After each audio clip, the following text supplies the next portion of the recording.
Good morning, guys, and welcome back to Coffee Time, the weekly show where we sit, talk about things we've seen or what I'm thinking, or just general rambling about the world of Warhammer. Mainly 40,000, hardly ever Age of Sigmar, but maybe one day. You might notice I'm a different location. Figured it's a proper chill Sunday morning. It's really warm outside, so I'm having a coffee in bed today. So hope you guys are too. Hope you're all well. Hope you're all chilling. Now, a lot of people, us included, kind of expected to have Engine War in hand by now, but as you probably noticed, nobody has it. So rather than trying to speculate and guess, what we're going to do is go through the information we know about Engine War so far and kind of decide who's the winners and the losers of that book. I appreciate all of this information is already out because I'm going to be using stuff like the Warhammer community articles to kind of show what sort of rules that we already know. But maybe I can offer a little bit more of a tactical insight, or maybe just a little bit like piecing the dots together, and it makes it all in one place. So for today's show, why don't you tell me what type of coffee that you've got this morning? I've got Zero Instant Nescafe, which is quite nice, a little bit bitty at the end, but let me know what coffee you're drinking. If you're drinking tea, turn off the video. You're a monster! Just kidding, don't turn off the video. If you're drinking tea, you'll have to like and subscribe to say sorry. But we're going to be going through, we're going to start with Admech, work to Imperial Knights, then Chaos Knights, then Chaos Demons, and kind of work out who wins overall from the rules that we know so far. But before we get into that, how about a little message from our very first Coffee Time sponsor, 3D Board Game Accessories. So, you're going to a game, you're playing an Orc Horde, you've got 3 units of 30 boys. Oh, hey, boss! And 6 units of 10 grots. What's the worst thing that could happen? Tell me. It's not that they all die. It's that you place them too close and forget which unit they're in. There are too many of them. What are we going to do? There's nothing more confusing for you or your opponent when you're trying to move a unit and you're like, I think you killed one of this one, maybe, maybe that's a unit of 5, no, you only killed 4 in that turn, no. Listen, there's a lot to see in this life. Not wasting it here. In some of our battle reports, we've used loom bans to get around this, but a lot of tournaments are actually banning these, and it looks absolutely gross and ruins your paint job. I've done it before, I'm not proud of it. However, now there is a new product on the market that I'm very, very excited to tell you about. You've probably seen it in some more recent battle reports, especially the ones where I'm using mass intercessors, because I have squad markings or little base ring adapters to tell me which unit is in which, all multicolored, all looking nice and very discreet, but also clear enough for my opponent. These are made by 3D Board Game Accessories. Board without an R. Check out the website, follow the link in the description, and use code Hellstorm, all capitals, Hellstorm, for 10% off your order. By using this code and following the link in the description, you not only get a discount yourself, but you also help out the channel at the same time. And what's not to love? You help us, I help you. That's how it works. Thank you very much to 3D Board Game Accessories for sponsoring this video, and let's get back into coffee time.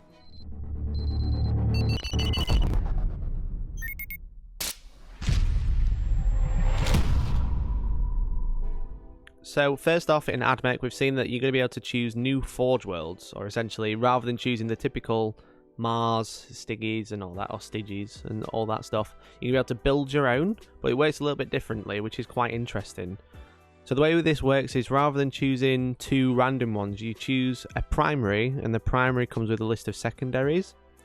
I don't think the articles mention how many, but I'm probably going to see maybe 2 or 3. Again, I appreciate that the leaks have probably already out by the time this video comes out, but I don't want to use anything that's not been officially announced, so we're really going to be going off what the community article says.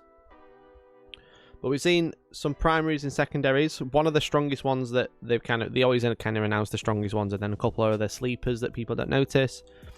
The first one, we've seen that Radiant Disciples, which makes your opponent's guns -1 strength over 12 inches against your infantry, which is super duper strong. Depending on how much infantry you're running, obviously, if you're just running Castellan robots and Dune crawlers, then you don't really care, but the fact that you can make like Electro Priests, essentially, if you think about it, you're making the opponent -1 strength, you're actually making yourself +1 toughness. Having bolters wound you on 4s rather than 3s, having things wound you on 3s instead of 2s, such as Avenger Gatling Cannons and stuff like that. It's going to be really, really beneficial for all your infantry. We've also seen that, along with that, one of the secondaries you can choose is make your opponent -1 AP in combat. So anything that kind of reduces your opponent's efficiency is always going to be really, really strong. Fair enough that this is quite limited in certain situations and it's not all the time. It has to be over 12 if it's the shooting, or it has to be in combat. But just having that little bit of a bonus is going to be really, really good. We've also seen some canticles, so specific Forge World canticles. So you swap one of the canticles that you already have, one of the 6 out of the table of the codex, and swap this for one of the new ones. We've only seen Mars in Styges so far, but Mars looks horrific. So with this canticle, making your heavy phosphor blasters strength 7 is going to be absolutely insane. So being able to take out lighter vehicles on 4s rather than 5s. Obviously, it doesn't make a difference if you're going against an Imperial Knight equivalent. It's still going to be 5s to wound, but making it 4s to wound against most stuff, or even 3s, is going to be absolutely crazy good. With Styges being able to get fallback and shoot, even at a -1, is still really good. They essentially turn on the Ultramarines chapter tactic for a turn, either randomly, or they can choose that. There's also a stratagem where you can choose it twice. The way the canticles work is you can choose, you roll for it, or you can choose one. If you choose it, you can't choose it again, unless you use a stratagem to be able to choose it twice per game. So being able to have this really, really clutch situations is going to be really, really, really strong. Because Admech are just a shooting army. They're just a horrific shooting army. They have some decent combat units, but they mainly focus on sitting at the back and absolutely just obliterating the opponent on the other side of the table. So then obviously they've got some new Warlord traits, which are probably some of the strongest Warlord traits I've ever seen. Not outright, just on paper, this is the best Warlord trait you can have. It's the fact that they are so... you can change them whenever you like at the start of your turn. You have 3 choices. And this is, usually with the Warlord trait, you take multiple because you kind of want one, but then you kind of want another one just in case something happens, something in particular is going down on the table, you need something to counter it. Well, this is that all built into one. So if the Admech get something where you can buy multiple Warlord traits, you can take multiple of these 3-in-1 Warlord traits, that's going to be horrendous. So obviously the main one they've talked about is the Divination of the Magos, where you can have the first one, 6s to hit is an extra hit. Unmodified 6, but still. Now, this sounds horrific, again, when you start considering Castellan robots, having had a horrific amount of shots and shooting twice. Using the Manipulus, I believe it is, to +1 to hit. So you're hitting on 2s, re-rolling 1s, or re-rolling everything with Belisarius Call, if you need to. So 6s to hit is an extra hit. Obviously, it's unmodified, but when you think about Castellan robots, so you got Strength 7, you got a horrific amount of shots because they're all shooting twice. You're hitting on 2s because you're using +1 for the Manipulus. And then you can obviously use Wrath of Mars, so a 6 to wound does a mortal wound in addition. That is a horrific amount. Basically, a unit of 6 Dacker bots with Call, the Manipulus, or just the Manipulus can do a horrific amount of damage. You basically one-shot any unit in the game if they all target the same one. Like, there's just no chance that any unit can survive that with so many mortal wounds coming through. So it's like Strength 6, -2, and 1 damage already that ignores cover. Which, essentially, if you're in cover, it makes it -3. And then you get in and get +1 strength. And they're just getting so many shots. It's just unreal. So then, obviously, you've got a couple of new units that are going to come. You've got the Cavalry, which are going to get pistols and snipers. So if they roll a 6 to hit, they do a mortal wound in addition. I don't know how much play these will have. In ITC, they might be quite good for getting stuff like Linebreaker or Recon, because they can kind of flip around the side of the board, go and target some characters, or even just shoot with mortal wounds, which is, in addition, which is really, really strong for a small unit like that. Obviously, it all depends on points. I imagine we probably, like most of the Psychic Awakening, we're going to see some stratagems that are specific to more units. So, like, Tyranids were the first real example where basically each unit has got its own stratagem now. I think we're probably going to see that with a lot of these new units, so they see the table.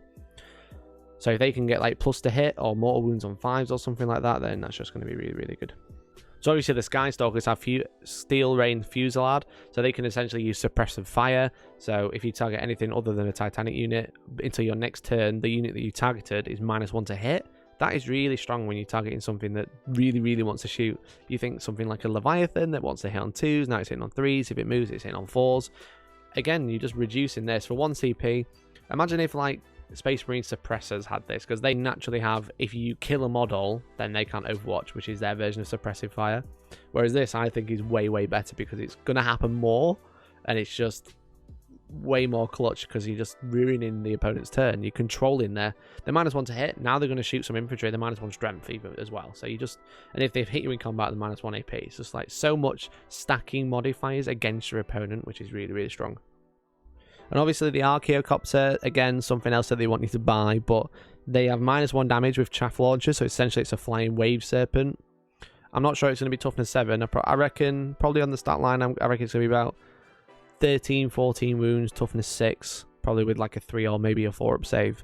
but having -1 damage is going to be able to keep it in the sky for longer. It does look like it's on a pretty big base though, and with the electrofilament countermeasures, so you can turn off auras, which they say you can turn off a Primaris Lieutenant. Sounds really good. What we have to consider now is, obviously flyers can get quite close already, but you can bubble them out. But in 9th edition, units like flyers are going to act totally differently. They've kind of alluded to the fact that they're going to ignore other models. They obviously already do that because they fly, but if you can land these flyers anywhere you like, then this stratagem's only just going to get better. We don't really know how they're going to function, but we know they can come off the board and fly back on if they need to, so they can go exactly where you need them to when you want it.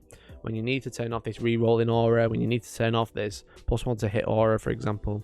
So it's going to be quite interesting how the new game, 9th edition, will interact with some of these rules changes. So that's about it for AdMech, but Imperial Knights also had an update. We've not seen as much for them. Obviously, they aren't getting the big release. They aren't on the cover, so they don't get as much. But what we have seen, some of it is really interesting. Some of it's not so much, but the stratagems out of it are sounding insanely cool. And we'll start with them.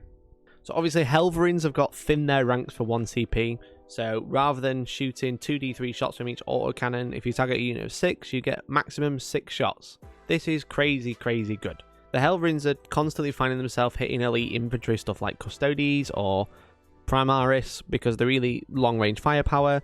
They're really nimble, so they can kind of run around corners quite easily because they move 14 inches. If you run them as House Raven, you can advance and still shoot with no penalty. So the fact that you can make it automatically 12 shots into a single unit of 6 is crazy, crazy cool. Obviously, people are running Crusaders left, right, and centre. No one seems to be running Wardens, but now you might want to with Belligerent Machine Spirit. So essentially, it turns your Avenger Gatling Cannon into a 12-shot heavy flamer at Strom 6 -2 and 2 damage, which is insanely cool. So basically, if you're within 8 inches of a unit, you can auto hit with your Avenger Gatling Cannon, which is really, really, really good. If you're in combat with multiple units, you can kind of get charged by them. You can fall out, hit them with your Avenger Gatling Cannon, then charge back in. I think this is a really, really good stratagem. It's kind of situational, and you have to take a Warden when you probably want to take a Crusader. But if you're running a pure Imperial Knights army and you already have 3 Crusaders, then a Warden isn't exactly a bad shout. The Avenger Gatling Cannon is a really good weapon. And when you can stop yourself getting bogged down by just absolutely obliterating a unit in front of you and then charging another one, you're not exactly going to complain. Trophy Claim is okay. It's kind of thematic if you're against another Chaos Knights army. When you kill a Titanic unit, you use this to gain an attack. It's okay. So then obviously they have a Build Your Own House. We've only seen 2. Depending how many they get, I don't know how much you'll see them. So obviously you have Guardians of the Frontier, where if you're in combat with 11 or more models, then you gain +1 attack, which is okay. If you're fighting with your feet, you get +3 attacks because that 1 attack becomes 3. It's kind of convenient. It does, in the article, it mentions that if you want to squash hordes, then this is the one for you. And then it mentions 11 or more models. So I'm kind of thinking that maybe they're going to count horde units in 9th edition as maybe 11 plus models, but I'm not really sure. Maybe that's what they're kind of saying. Maybe they're kind of like leaking that a little bit. We don't know. But what do you guys think? Do you think a horde is 11 or more? As we spoke about in the other video, you could say it might be 15. If you're going to say that, then maybe you'll only see units of 14 come 9th edition, but I don't know. Let me know what you guys think. The other one with Stormstriders with +1 move and always move the highest move bracket on your damage table is really, really strong. So essentially your big knights are always going to be moving 13 inches and your smaller knights are always going to be moving 15 inches without advancing.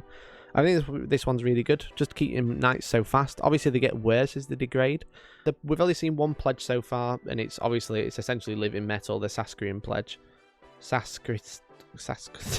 It's okay. It's nice that it's free. You don't have to swap anything for it. I reckon there's probably going to be stronger ones, but there's a nice little benefit. This one's okay, but I think it's not game breaking. And obviously we have a Warlord trait that lets you heroically intervene 6 inches, which is nice when you've got such a big base. But again, this is kind of like a smaller update than what the AdMech have got, but Knights are already a pretty strong army anyway. I obviously joke about them always being easy to play, but I wouldn't say this is as strong update as AdMech have seen. It depends what Chaos Knights get. If Chaos Knights get a better update than Imperial Knights, speaking of which, let's go into Chaos Knights. So then, obviously, we have Chaos Knights. So Chaos Knights, they were shown a little bit more than what we saw for Imperial Knights, and some of it sounds really good, some of it seems a little bit lackluster.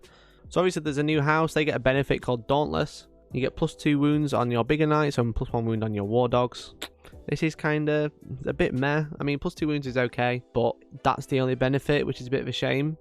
We're going to be getting onto some other houses, but also you can be able to build your own dread house. So this one does sound a little bit lackluster than what it could be. I think I'd rather be iconoclast and take +1 attack and +1 AP when I charge, which just is way better than +2 wounds.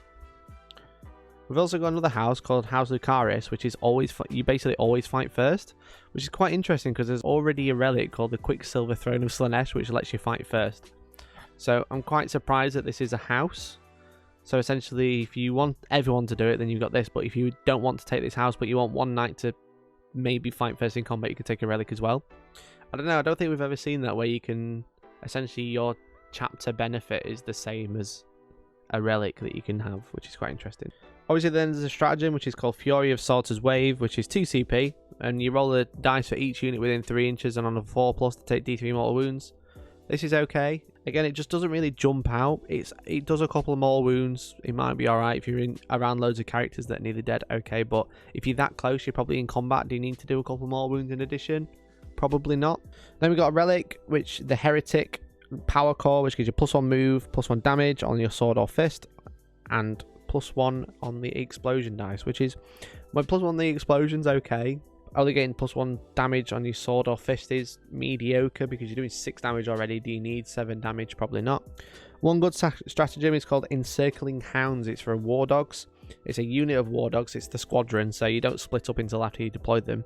And essentially, you can outflank them, so set them up 6 inches on the edge of the board and more than 9 inches away from enemy models. This is okay if you want to use like melter ones and get them nice up close and in your opponent's face. Also, you can use the Helverin version, the auto cannon version, to kind of protect them turn 1. They are pretty strong though, so you can probably hide them because they're so quick. But the fact that it's 1 CP to do it for up to 3 war dogs at one time is really, really convenient, really, really cool. We've also seen some snippets of custom houses. One of them sounds really good, one of them's okay. The reroll, you can reroll 1 damage dice whenever you shoot. So like for a thermal cannon, you can reroll 1 of the damage dice when you roll damage, which is really, really good. Also, then you have +1 to hit in combat, excluding Titanic feet, is pretty mediocre because you're pretty much always fighting with feet anyway. Obviously, we've got to take 9th edition into account and the fact that most of the game is going to change, but depending what other traits you can choose from, the rerolling 1 damage dice is pretty tasty, but the other one isn't great, so you're probably never going to see that combo. So the final one, the final 4, is Chaos Demons. So Chaos Demons got quite a lot in this community article that we've kind of seen, showing off a stratagem and an ability, and one of the exalted abilities for each of the 4 Chaos Gods. I'm quite surprised at the Exalted Demons. I'm surprised that they're not their own stat line, getting their own special abilities. When they announced that everyone was going to get Exalted Demons, my first thought was, oh my god, they're going to be really tough, like Gazgul. They're only going to be able to take so many wounds. Whereas it sounds like you're going to get like a random table that you're going to be able to roll on. So, obviously it starts with Khorne. They start with Slaughterborn, which is +1 strength, +1 attack, and this stacks up with unstoppable ferocity. So again, this is really good. The only problem is getting a greater demon into combat, which has always been the issue. It flies, it can deep strike, fair enough, but making those 9-inch charges, there's nothing to benefit that. There's no plus to charge, so it's always going to be a 9-inch if you fail. We're then seeing Blood Drinker, which is a relic. Every time you kill a model in the combat phase, roll a 5+, and you regain a wound. Up to a maximum of 8 per phase, which is really, really, really cool. Again, I don't think it's that great, but I think it's pretty thematic and pretty cool. So obviously we've seen a stratagem as well for Flesh Hounds. As I said earlier in the AdMech bit, we're probably going to see stratagems for individual units that are going to make them a little bit better, and if they are good enough, you're going to take them because the stratagems are broken, or you're never going to use this stratagem ever. So this is called Scent of Blood. So essentially you can advance and charge, and then if an enemy unit has been killed, you get like +2 to charge, which is okay. Slaanesh got quite an interesting one. So one of their Exalted Demon buffs is they can move after an enemy unit fails morale. They can move as if it was movement phase. And the Exalted Greater Demons move absolutely, they're like lightning fast. They move like 14 inches, I think, maybe 16. Then they could advance as well. Obviously, then there's the replacement for the sword, the Wit Stealer sword. So you essentially get +1 strength and +2 attacks compared to the normal one. And then it makes something -1 to hit if you take a wound back from it for the rest of the game. So if you get one of those Greater Demons in there quite early, hit an Imperial Knight, do a wound, the Imperial Knight's BS4 and weapon skill 4, and then 5 and then 6 for the rest of the game, which is really, really fun. Greater Demons of Nagle, my first love. Nagle and Tzeentch are my two favourite factions of Chaos. The Greater Demons of Nagle have always lacked the fact that they're not toughness 8, they have a terrible save, and they tend to die before they get there, even though they're meant to be this walking mass of unstoppable ferocity. I know that's corn.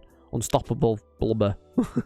The Exalted Greater Demon can take essentially impact hits on a 2+, and it does D3 wounds, rather than on a 4+, it does 1 more wound. This is really good, but again, I think this probably should be standard. I don't think you should have to pay CP or pay points to get this benefit, because it's okay. It's not game breaking, it's just okay.